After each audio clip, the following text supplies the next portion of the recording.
Assalamualaikum warahmatullahi wabarakatuh. Perkenalkan, nama saya Hana Putri Listiawati.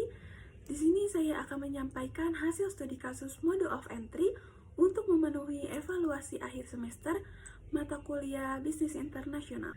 Menurut Law Felix tahun 2015, franchising internasional adalah suatu bisnis di mana franchiser, pemilik merek atau produk memberikan hak kepada franchiser di negara lain untuk menjalankan bisnis dengan menggunakan merek, produk, sistem, dan operasi yang telah terbukti berhasil.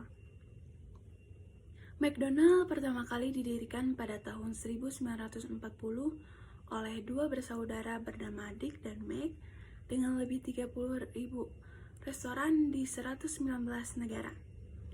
McDonald adalah jaringan makanan cepat saji terbesar di dunia.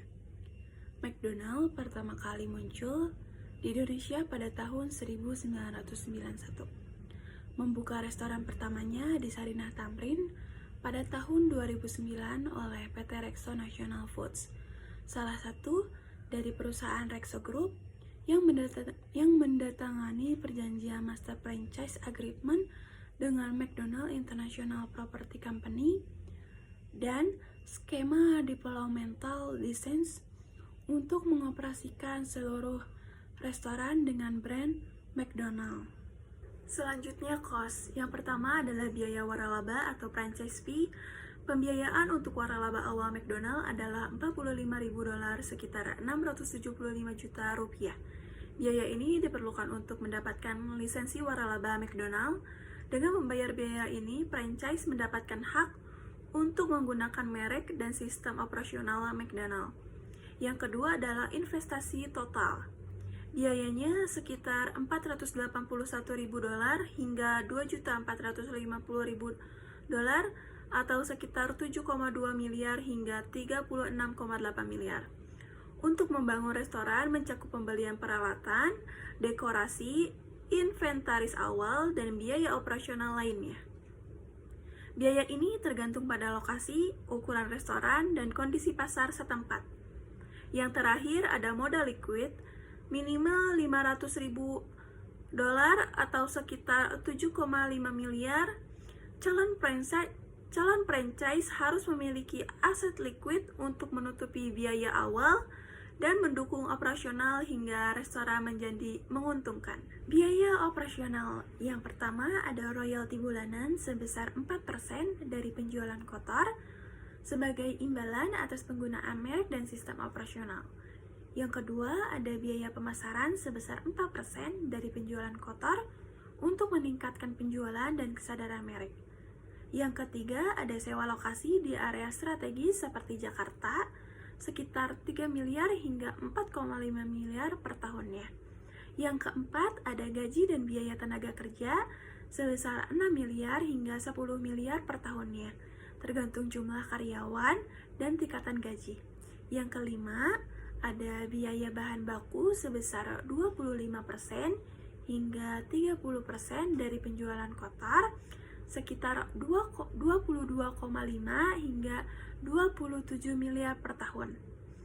Yang keenam, ada biaya operasional lainnya sebesar 1,5 miliar hingga 35 miliar per tahun untuk utilitas dan perawatan. Benefit menjadi franchise McDonald yaitu yang pertama, brand recognition adalah merek yang sangat dikenal di dunia dengan memiliki reputasi yang kuat sebagai penyedia cepat saji yang konsisten dan berkualitas. Yang kedua, ada dukungan operasional memberikan fasilitas pelatihan dan dukungan berkelanjutan dari McDonald yang mencakup manajemen bisnis, operasional restoran, dan layanan pelanggan. Yang ketiga, ada profitabilitas atau potensi keuangan dengan brand recognition yang kuat dan basic pelanggan yang kuat dalam menghasilkan pendapatan yang stabil. Selanjutnya, yang keempat ada jaringan dan komunitas, yaitu bagian dari jaringan global yang besar dan mendapatkan praktik terbaik dari franchise di seluruh dunia. Yang kelima, ada program CSR. McDonald aktif dalam kegiatan sosial, meningkatkan citra positif, di masyarakat. Adapun tantangan dalam franchise McDonald, yang pertama ada persyaratan kualifikasi dan modal awal yang memiliki persyaratan ketat untuk calon franchise, termasuk persyaratan kualifikasi finansial, pengalaman manajemen yang relevan, dan komitmen jangka panjang terhadap merek. Yang kedua, ada investasi awal yang tinggi untuk membuka franchise McDonald bisa sangat tinggi, termasuk biaya lisensi, biaya konstruksi, dan biaya peralatan. Yang ketiga, ada keterbatasan lokasi memiliki kriteria yang sangat ketat untuk lokasi restoran, termasuk kriteria demografis, lalu lintas, dan visibilitas. Yang keempat adalah pematuhan terhadap standar operasional yang ketat untuk memastikan konsistensi dan kualifikasi produk seluruh jaringan. Yang kelima, ada persaingan lokal, harus bersaing dengan merek lokal yang sudah mapan dan memiliki pemahaman yang lebih baik tentang preferensi konsumen setempat. Kesimpulannya, jadi mode of entry franchising internasional McDonald sangat efektif untuk ekspansi global. Meskipun investasi awalnya besar, manfaat jangka panjangnya seperti pendapatan yang stabil dan dukungan operasional menjadikannya pilihan yang menarik bagi perusahaan. McDonald terus berinovasi dan beradaptasi untuk menjadi pimpinan di industri makanan cepat saji global. Terima kasih. Wassalamualaikum warahmatullahi wabarakatuh.